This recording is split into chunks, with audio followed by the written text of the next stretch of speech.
UP की हार का ठीकरा किसके सर फोड़ा जाए, किसे बलि का बकरा बनाया जाए, वो बलि का बकरा अब तक नहीं मिल पाया है। गुजरात लॉबी चाहती है कि इसके लिए योगी की गर्दन पकड़ी जाए, लेकिन योगी अपने पैतरों से मोदी शाह के पसीने छुड़ा रहे हैं। ऐसे में दिल्ली मीटिंग में योगी शाह की अदावत खुलकर कैमरे पर सामने आ गई। यूपी की राजनीति का तूफान दिल्ली पहुंच चुका है और आक्रोश शहमाद के खेल में कोई कमी नहीं। बैठक तो हुई, लेकिन सलाम दुआ भी नहीं हो सकी, जिसका नतीजा ये हुआ कि आगे भी जाल बिछाए जाएंगे और अपने मोहरों के साथ जीत और हार का खेल खेला जाता रहेगा। पहले आप एक वीडियो देखिए जिससे आप समझ जाएंगे कि क्या हो रहा है।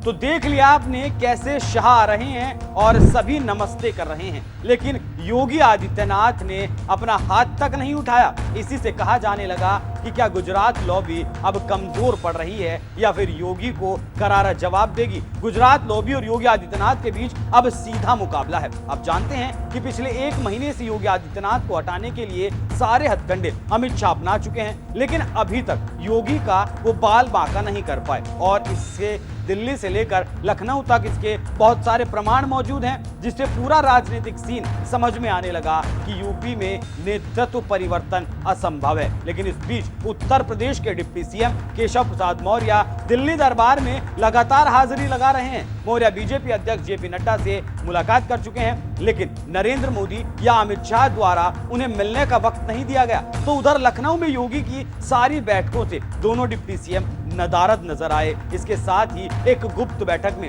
यूपी बीजेपी अध्यक्ष केशव प्रसाद मौर्य ब्रजेश पाठक की भी एक अलग मीटिंग हो चुकी है, लेकिन अभी तक कुछ कर नहीं पाए। ऐसे में कहा जा रहा है कि अभी योगी को सावधान रहने की बहुत सख्त जरूरत है।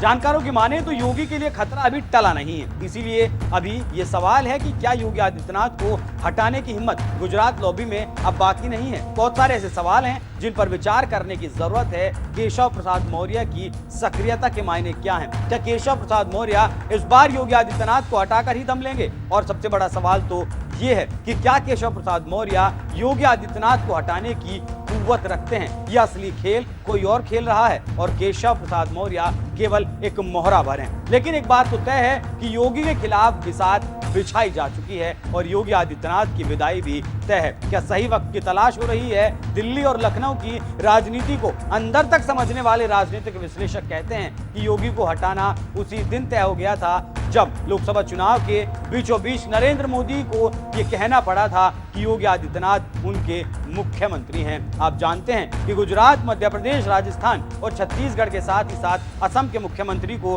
कैसे बदल दिया गया। गुजरात में पहले 2 मुख्यमंत्री बदले गए, फिर पूरी कैबिनेट को ही बदल दिया गया। इसी तरह उत्तराखंड में भी 2 मुख्यमंत्री बदले गए। हरियाणा में खट्टर को हटाकर सैनी को सीएम बना दिया गया, लेकिन किसी ने चू तक नहीं बोली। लेकिन मोदी शाह यूपी में आकर अब फंस चुके हैं। मोदी शाह को चुनौती योगी आदित्यनाथ से ही मिली है और ये टकराव 1 महीने से भी ज्यादा वक्त से जारी है और अभी तक मोदी शाह हार रहे हैं या फिर पीछे चल रहे हैं। योगी का बाल बाका गुजरात लॉबी नहीं कर सकी है, यही सच्चाई है। अब देखना होगा आगे क्या होता है और कैसे योगी आदित्यनाथ को हटाया जाता है। लेकिन अब तक मोदी शाह के सामने किसी बीजेपी के लीडर की हिम्मत नहीं हुई कि वो उन्हें आंख दिखा सके। लेकिन पहली बार यूपी में हिम्मत और ताकत मिली और शाह मोदी को चुनौती भी मिली। देखना होगा किसकी हार होती है और कौन इस लड़ाई में जीत हासिल करता है।